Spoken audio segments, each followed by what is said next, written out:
अपने चैप्टर 11 चल रहा है समरूपता, और समरूपता में भी अपन ने कल प्रश्नमाला 11.1 का अपने एक प्रश्न किया था।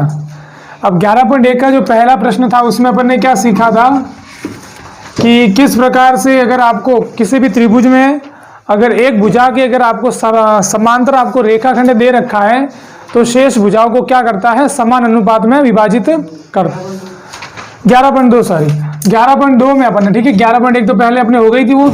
अब देखिए 11.2 का जो पहला प्रश्न उसमें यही देखा कि भाई अगर आपको जैसे कि कैसे वो भुजाओं को समान अनुपात में विभाजित करती है, और अगर आपको किसी भी आपको रेखाखंड या भुजा का अगर मान दे रखा है और आपको अगर किसी और भुजा का अगर मान निकालना है तो आप कैसे निकालते हो, वो कल अपन ने प्रश्न किए थे।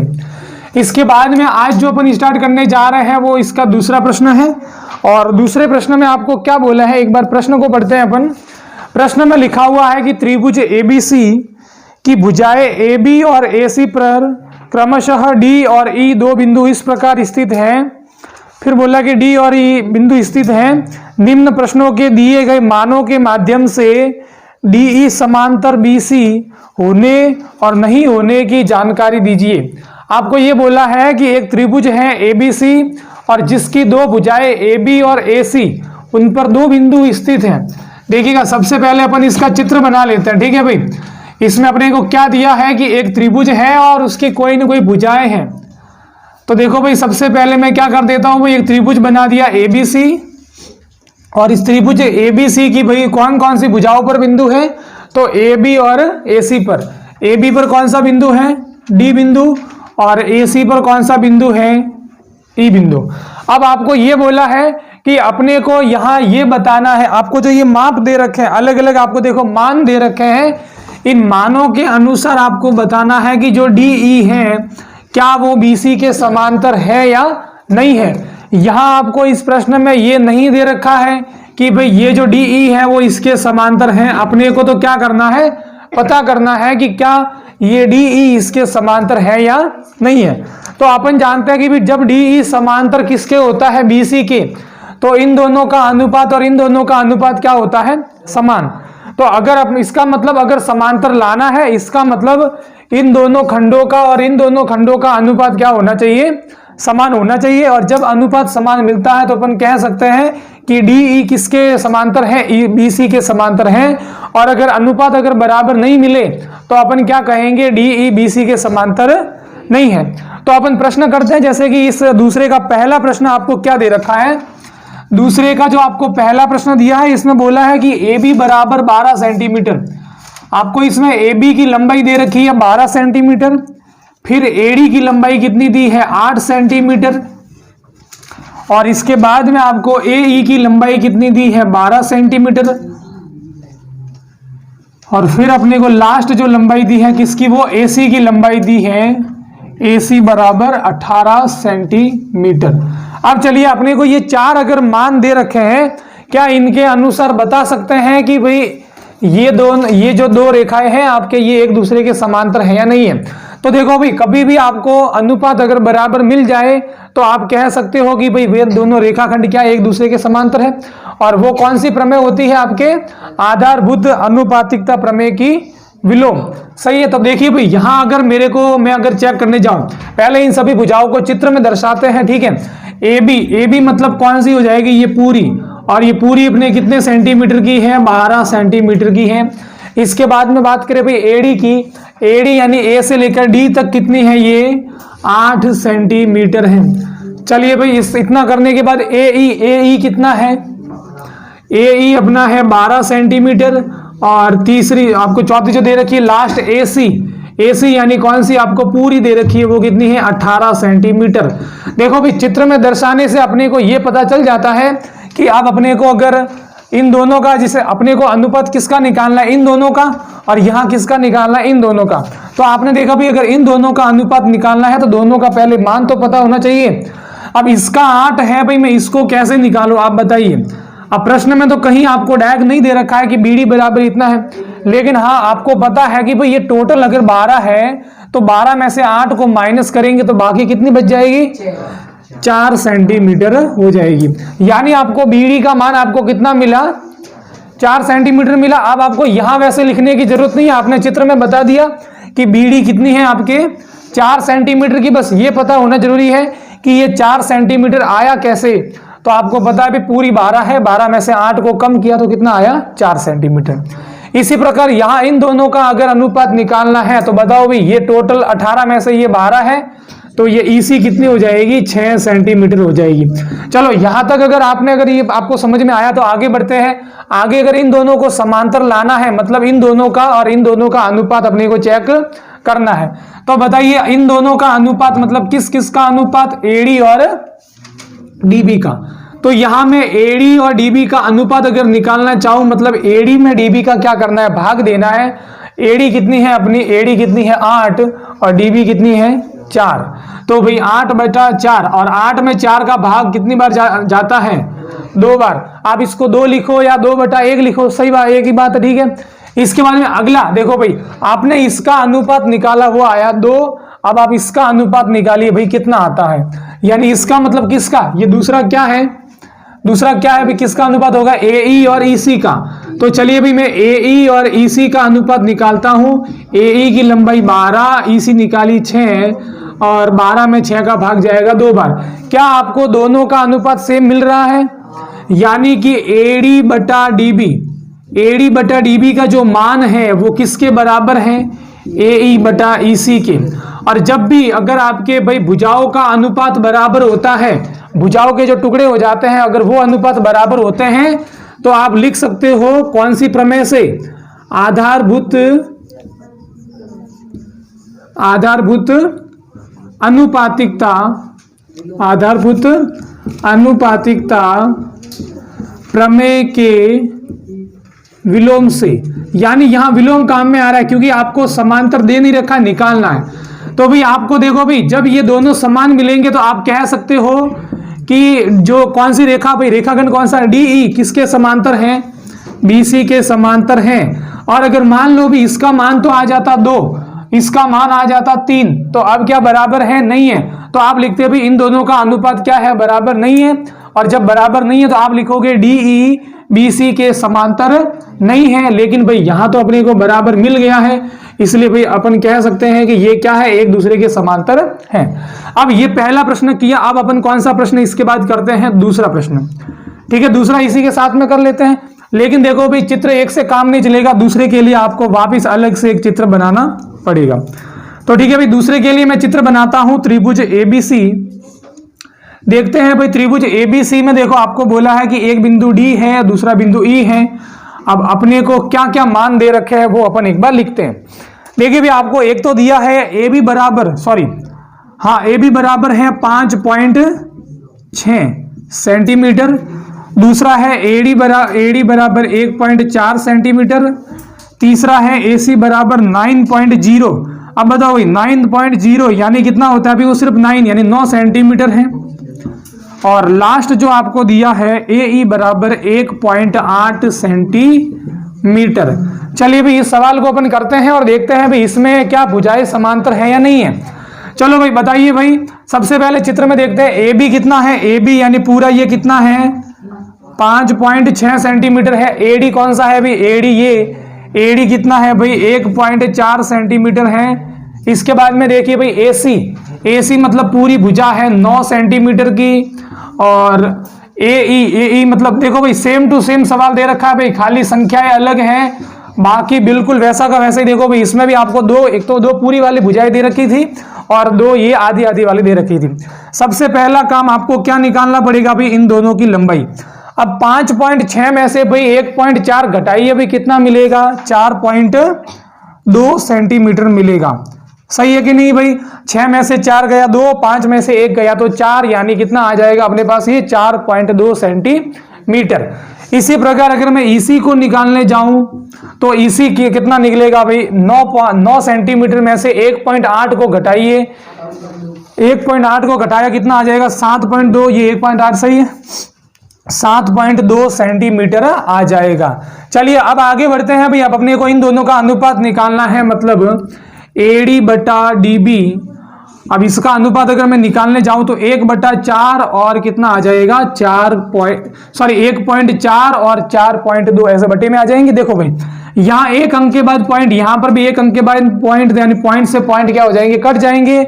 और 14 बचे भी 14, 14 का 12 42 में कितनी बार जाता है, 3 बार। 14 का भाग इसमें कितनी बार जाएगा, 3 बार। यानी ऊपर तो भाई 14 में 14 का भाग 1 बार और नीचे जाएगा 3 बार, यानी कितना आया इनका अनुपात 1/3। दूसरा अगर अनुपात चेक करने जाए तो AE और किसका निकालेंगे, EC का।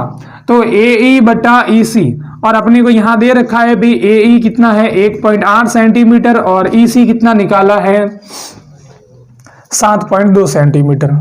अब अपन देखते हैं भाई, देखो यहां पर भी एक पॉइंट से एक पॉइंट कट जाएगा और 18 का भाग भाई 72 में कितनी बार जाता है, तो 4 बार जाता है। तो भाई 18 एकम 18 और 18 चौके कितने हो जाएंगे, 72 हो जाएंगे। अब अपन ने देखा भी इनका अनुपात अपने को कितना मिलता है 1/4।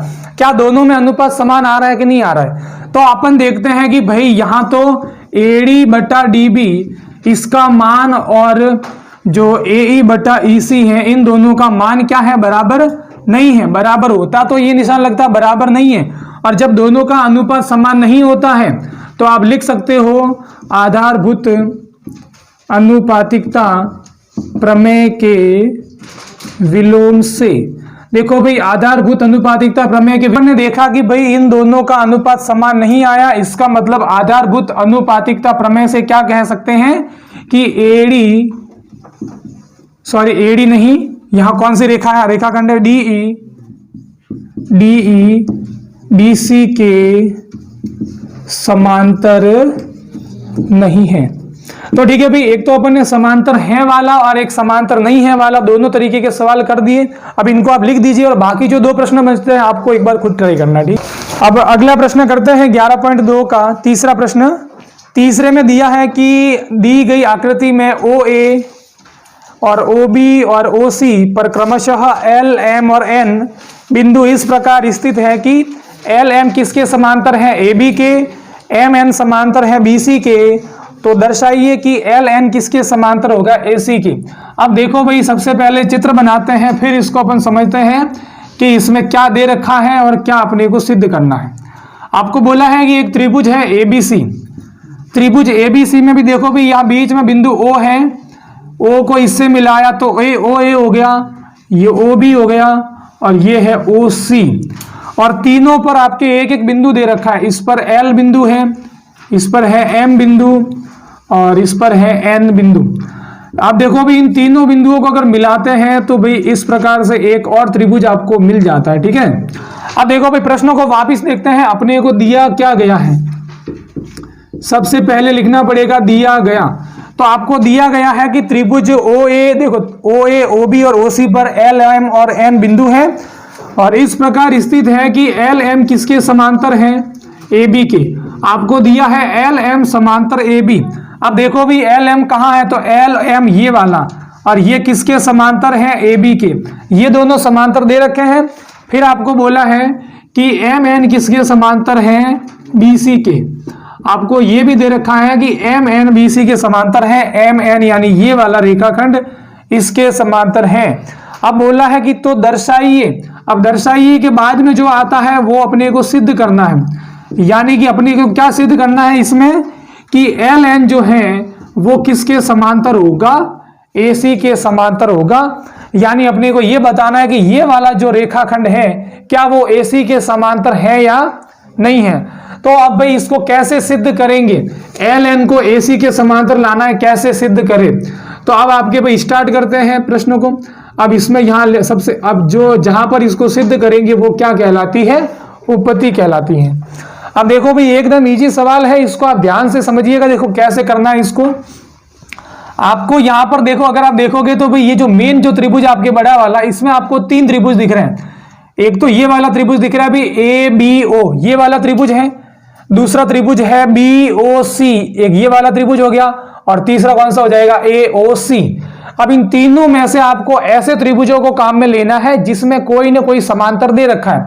जैसे अगर इन दोनों, अगर मैं त्रिभुजों की बात करूं, इसकी और इसकी बात करूं, तो देखो इस वाले त्रिभुज में ये दोनों समांतर दे रखे हैं, इस वाले त्रिभुज में ये दोनों समांतर दे रखे हैं। और यानी समांतर आपको कोई न कोई दे रखा है, मतलब उसमें आधारभूत अनुपातिकता प्रमेय अपन लगा सकते हैं।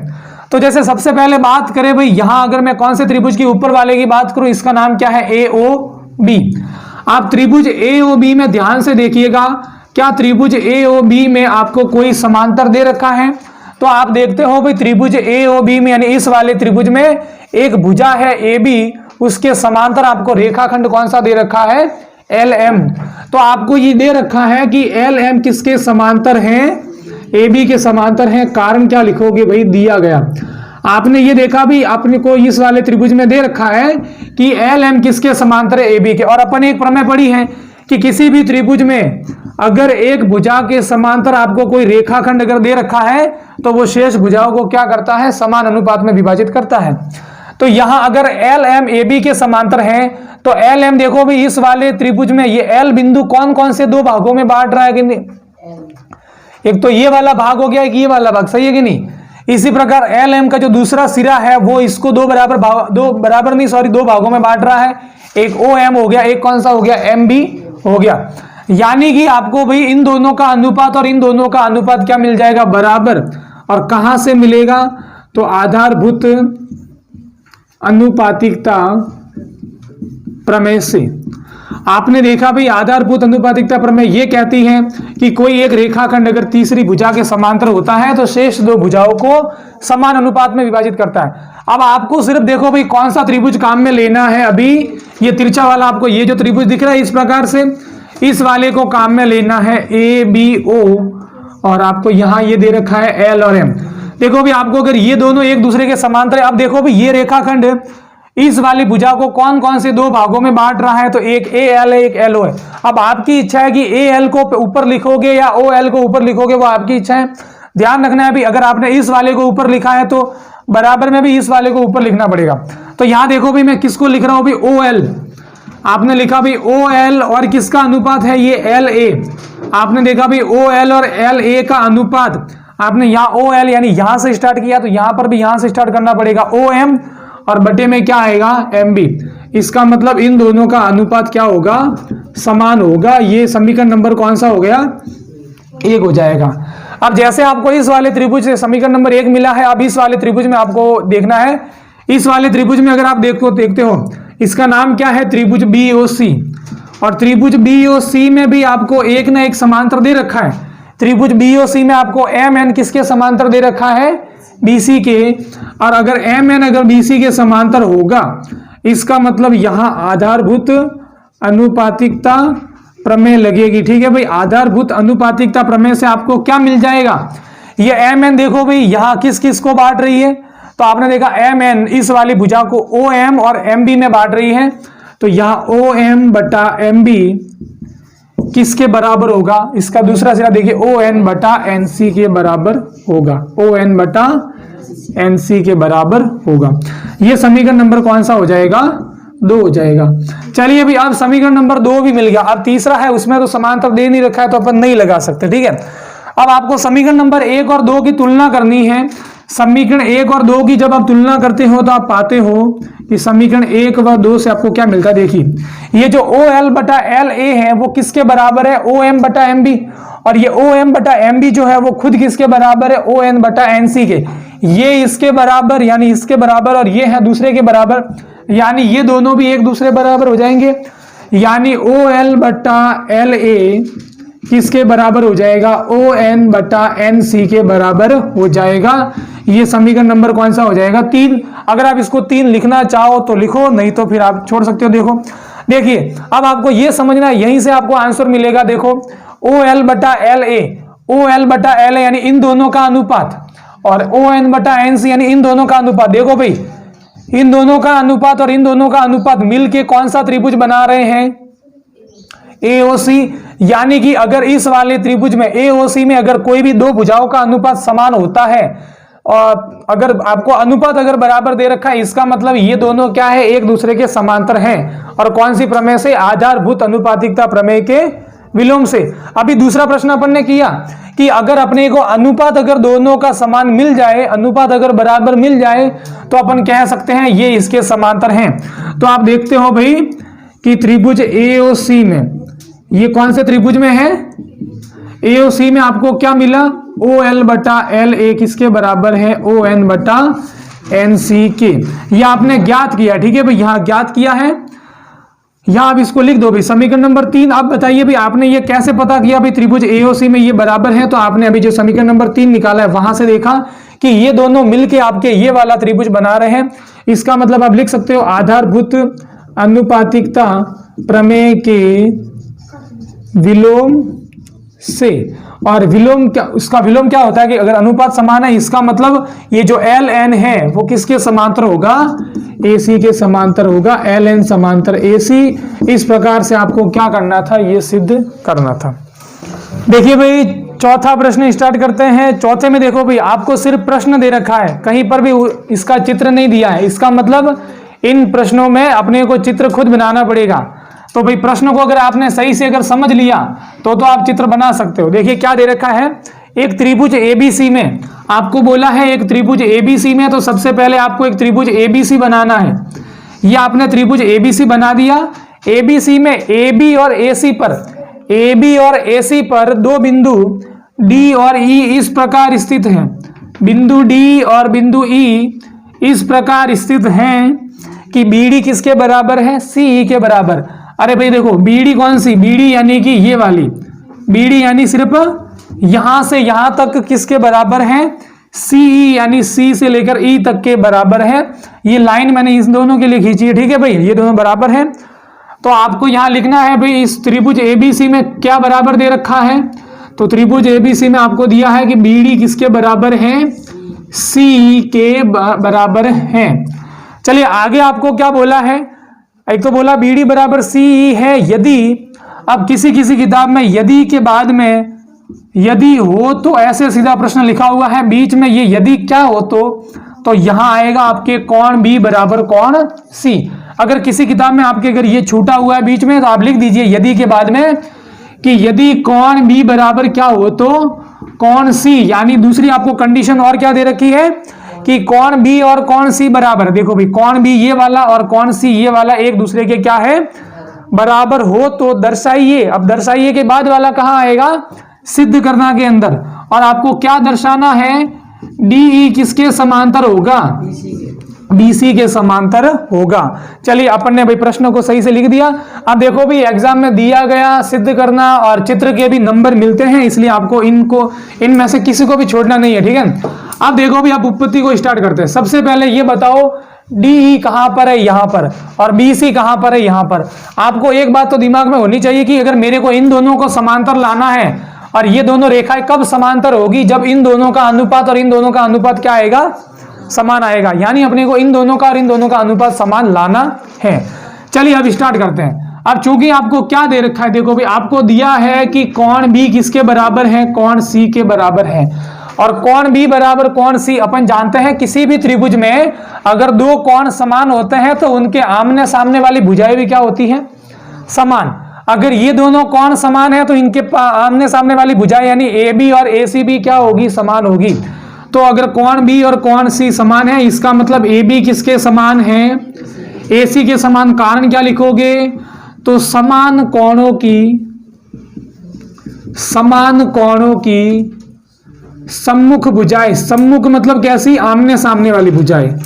सम्मुख भुजाएं क्या होती हैं, समान होती हैं, ठीक है भाई। अब देखिए आपको AB बराबर AC मिला। अब AB यानी पूरी भुजा, AC यानी पूरी भुजा। क्या आपको ये पूरी भुजाओं का काम है, पूरी भुजा ही नहीं चाहिए आपको। AB को क्या करना है, ये देखना है भी AB जो है वो किस किस से मिल के बनती है। तो AD और DB से। किससे भाई, AD और DB से। तो मैं AB को क्या लिख सकता हूं, AD प्लस DB, क्योंकि AD और DB को जोड़ेंगे तभी आपको क्या मिलेगा, AB। इसी प्रकार अगर AC को अगर आप तोड़ के लिखना चाहो, AC को क्या लिखोगे, AE plus EC, AE plus EC। चलो भाई यहां तक तो कर दिया। अब आगे देखते हैं आगे और क्या कर सकते हैं। आपको यहां दिया गया है कि BD किसके बराबर है, CE के बराबर है। CE मतलब EC, ठीक है भाई। तो यहां मैं इसको CE को क्या लिख देता, EC को क्या लिख देता हूं भाई, C, ताकि भाई ठीक रहेगा। अब आपको पता है BD और DB को भी क्या लिख देते हैं, BD। चलो अब BD और CE तो एक दूसरे के क्या है, समान है। यानी या तो मैं BD की जगह CE लिख सकता हूं या CE की जगह BD लिख सकता हूं। तो यहां मैंने क्या कर दिया कि भाई BD किसके बराबर, CE के बराबर, तो BD की जगह क्या आ जाएगा, CE, या अगर BD की जगह BD ही रखो तो CE की जगह क्या आ जाएगा, BD। लेकिन किसी एक की जगह चेंज करनी है, ऐसे नहीं कि BD की जगह CE और CE की जगह BD, तो फिर कोई फर्क नहीं पड़ेगा। आप देखो दोनों साइड में भाई आपके CE आ रहा है, जब ये CE यहां प्लस में है, दूसरी ओर जाएगा तो क्या हो जाएगा, माइनस में, तो CE में से CE घटेगा और क्या हो जाएगा, कट जाएगा। तो डायरेक्ट अपन काट देते हैं भाई, CE से CE कट गया, तो आपको AD बराबर क्या मिला, AD बराबर AE मिला। देखो यहां जो ये आपको दे रखा था, इसको मैं समीकरण नंबर क्या मान लेता हूं, 1, इसको मैं क्या मान लेता हूं, समीकरण नंबर 2। समीकरण 1 में क्या कीजिए भाई, 2 का भाग दीजिए। समीकरण 1 बटा क्या लिखना है, समीकरण 1/2 लिखते हो, तो भाई समीकरण 1/2 मतलब समीकरण 1 में जो लेफ्ट साइड में है और यहां जो लेफ्ट साइड में, वो एक दूसरे के बट्टे में लिखने हैं। तो लिखिए भाई BD और बट्टे में क्या आ जाएगा, BD बट्टे में AD, इसी प्रकार CE और बट्टे में क्या आ जाएगा, AE। ठीक है भाई, आपको ये मिला। अब यहां, अब इसको इस चित्र में देखिए, ये क्या कहना चाह रहा है, BD और AE, BD और AD, BD यानी ये और AD यानी ये, इन दोनों का जो अनुपात है, इन दोनों का जो अनुपात है वो बराबर है किसके, CE और AE के अनुपात के बराबर है। मतलब इन दोनों का अनुपात और इन दोनों का अनुपात समान, और जब दोनों का अनुपात समान, इसका मतलब क्या होता है भाई, ये DE किसके समांतर है, BC के समांतर है। अब देखो यहाँ ये जरूर हो रहा है कि यहाँ मैंने जो BD लिखा है वो BD है कहाँ, नीचे, तो भाई नीचे के देखो, अब यहाँ मैंने नीचे वाले को ऊपर लिखा, इससे कोई फर्क नहीं पड़ता, तो यहाँ पर भी देखो CE, वो भी नीचे वाला मैंने ऊपर लिखा, यानी सही बात है। अगर इन दोनों का अनुपात और इन दोनों का अनुपात समान है, मतलब कौन सी प्रमेय लगेगी, आधारभूत अनुपातिकता प्रमेय लगेगी, या उसका विलोम लगेगी, विलोम लगेगी, क्योंकि आपको अनुपात समान दे रखा है। तो उसके प्रमेय के विलोम से आपको क्या मिलता है, DE किसके समांतर हो जाएगा, BC के, और अपने को यही लाना था कि भाई DE किसके समांतर है, BC के समांतर